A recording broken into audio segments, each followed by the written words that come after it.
Alcatraz versus the Evil Librarians. Chapter 5, page 73. You don't have to rub it in, Smedry. Great. You don't have a talent then? Of course not, she said. I'm a Christian. Oh, what? I asked. Lucille turned, an action that made me rather uncomfortable, as I thought she should have kept watching the road. He gave me the kind of look that implied that I had just said something very, very stupid. And indeed, I had said something very stupid. Fortunately, I made up for it by doing something rather clever, as you'll see shortly. Lucille turned her eyes back on the road just in time to avoid running over a man dressed like a large slice of pizza. So you're really him, then? The one old Smedry keeps talking about? This intrigued me. He's mentioned me to you? Lucille nodded. Twice a year or so we have to come back to this area and see where you've moved. Old Smedry always manages to lose me before he actually gets to your house. He claims I'll stand out or something. Tell me, did you really knock down one of your foster parents' houses? I shifted comfortably. That rumor is exaggerated, I said. It was just a storage shed. Still nodded, eyes narrowing, as if for some reason she had a grudge against sheds to go along with her apparently psychotic dislike of librarians. So, I said slowly, how did a 13-year-old girl become a knight anyway? What's that supposed to mean? Bastille asked, taking a screeching corner. And here's where I proved my cleverness. I remained silent. Bastille seemed to relax a bit. Look, she said, I'm sorry. I'm not very good at people. They annoy me.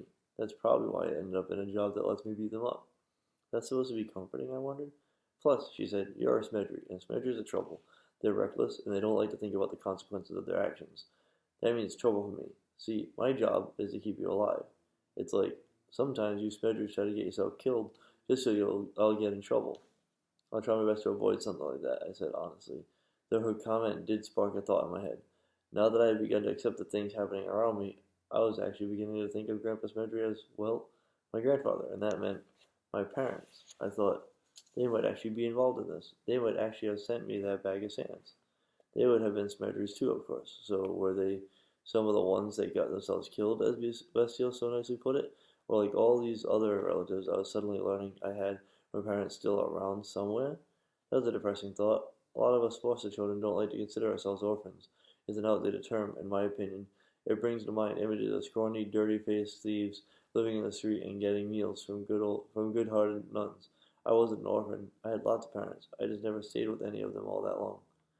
I rarely bothered to consider my real parents, since Miss Fletcher had never been willing to answer questions about them. Somehow I found the prospect of their survival to be even more depressing from the thought of them being dead. Why did you burn down your foster parents' kitchen, lad? Grandpa Smedry had asked. I quickly turned away from that line of thinking, focusing again on Bastille. She was shaking her head, still muttering about Smedrys, who get themselves into trouble. Your grandfather, she said. He's the worst. Noble people avoid Interlibraria. The librarians have enough minions in our own kingdom to be plenty threatening. But Leavenworth Smedry, fighting them isn't nearly dangerous enough for him. He has to live as a spy inside of the shattering hushlands themselves, and of course he drags me with him. Now he wants to infiltrate a library, not just any library, but the regional headquarters, the biggest library in 3 states. She paused, glancing at me. You think I have good reason to be annoyed? Definitely, I said again, proving my cleverness. That's what I thought, Bastille said. Then she slammed on the brakes. I smashed against the dash, nearly losing my glasses. I groaned and set it back. What? I asked, holding my head. What? Bastille said, pushing open the door. We're here. Oh, I opened my door, dropping the inside handle of the street as it came off in my hand. This kind of thing becomes second nature to you after you break off your first 100 or so door handles. Bastille had parked on the side of the street, directly across from the downtown library. A wide single-story building set on a street corner. The area around us was familiar to me. The downtown wasn't extremely huge, not like that of a city like Chicago or LA, but it did have a smattering of large office buildings and hotels. These towered behind us. We were only a few blocks away from the city center. Bastille wrapped the hood of her car. Go find a place to park, she told it. It immediately started up, then backed away. I raised an eyebrow. Handy, that. I noted, like Grandpa Smedry's car. This one had no visible gas cap. I wonder what powers it. Answer to that, of course, was sand. Sillimatic sand, to be precise. Sometimes called steam sand, but I really don't have room to go into that now, even if its discovery was what eventually led to the break between Sillimatic technology and regular Hushland technology, and that was kind of the foundation for the librarians, breaking off of the Free Kingdoms and creating the Hushlands. Kind of. Well, Smedry won't be here for a few more minutes, Bastille said, standing with her handbag over her shoulder. He'll be late. How does the library look? Like a library, I said. Funny, Smedry, she said flatly, very funny. Now, I generally know when I'm being funny. At this moment, I did not believe that I was. I looked over at the building, trying to decide what Bastille had meant. And as I stared at it, something seemed to change about the library. It wasn't anything I could distinctly put my finger on. It just grew darker somehow, more threatening. The windows appeared to curl slightly, like horns, and the stonework shadows took on a menacing cast. It looked dangerous, I said. Well, of course, Bastille said. It's a library. Right, I said. What else should I look for then? I don't know, she said. I'm no oculator. I squinted as I watched the library seem to stretch. It's not just one story, I said with surprise. It looks like 3. We knew that already, Bastille said. Try for less permanent auras. What does that mean? I wondered, studying the building. It now looked far larger, far more grand to my eyes. The top 2 floors looked thinner than the bottom floor, like they're squeezing in slightly. Bastille said. That's probably a population aura. Means the library isn't very full today. Most of the librarians must be out on missions. That's good for us. Any dark windows? 1, I said, noticing it for the first time. It's jet black, like it's tinted. Shattering glass, Bastille muttered. What? I asked. Dark oculator, Bastille said. What floor? 3rd, I said, north corner. We'll want to stay away from there, then.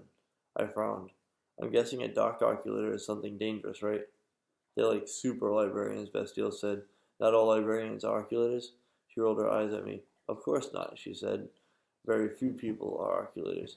Smedry's on the main line, and a few others.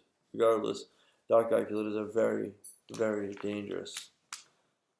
Well then, I said, if I had something valuable like the sands of Rashid, then I'd keep them with him, so that's probably the first place we should go. Bastille looked at me, eyes narrowing, just like a Smedry.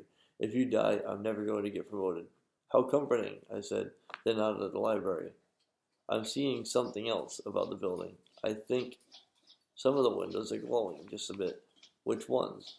All of them, actually, I said, cocking my head. Even the black one. It's a little strange. There's a lot of oculatory power in there. Strong lenses, powerful sands, that sort of thing. They make the glass charged with power by association. I reached up, sliding the glasses down on my nose. I still couldn't quite tell if I was seeing actual images, or if the light was just playing tricks on me. The changes were so subtle, even the stretching, that they didn't even seem like changes at all. More like impressions. I pushed the glasses back up, then glanced at Bastille. You certainly seem to know a lot about this, especially for someone who says she's no oculator. Bastille folded her arms, looking away. So how do you know all of this, I asked, about the dark calculator and the library seeming empty? Anyone would know those auras, she snapped. They're simple, really. Honestly, Smedry, even someone raised by librarians should know that. I wasn't raised by librarians, I said. I was raised by regular people, good people. Oh, Bastille said. Then why did you work so hard to destroy the houses? Look, aren't nights supposed to be a little less annoying? Bastille stood upright, sniffing angrily. Then she swung her purse straight at my head. I started, but remained where I was. The handbag strap will break, I thought. It won't be able to hit me. And so, of course, it smashed right into my face. It was surprisingly heavy, as if Bastille had packed a brick or 2 inside. Just in case she had to whack the odd Smedry in the head, I stepped backward, half of the impact, half from the surprise, and stumbled, falling to the ground. My head banged against the street lamp, and I immediately heard a crack up above.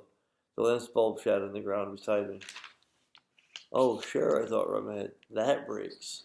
Bastille sniffed with satisfaction as she looked down at me, but I caught a glimmer of surprise in her eyes, as if she too had expected to be able to hit me. Stop making so much noise, she said. People will notice behind her What? Oh. People will notice behind, People notice. Behind her Grandpa Smedry, a little black car finally puttered up the street, coming to stop beside us. I could say sing, smushed into the back seat, obscuring the entire black window. Grandpa Smedry climbed perkily out of the car as I stood rubbing my jaw. What happened? He asked, glancing at the broken light, then at me, then at Bastille. Nothing, I said. Grandpa Smedry smiled, eyes twinkling, as if he knew exactly what had happened. Well, he said, should we be off then? I nodded, straightening my glasses. Let's go break into the library. And once again, I considered just how strange my life had become during the last 2 hours. Rutabaga. Alright, that's the end of chapter 5. And I'll start chapter 6 in the next episode. Alright.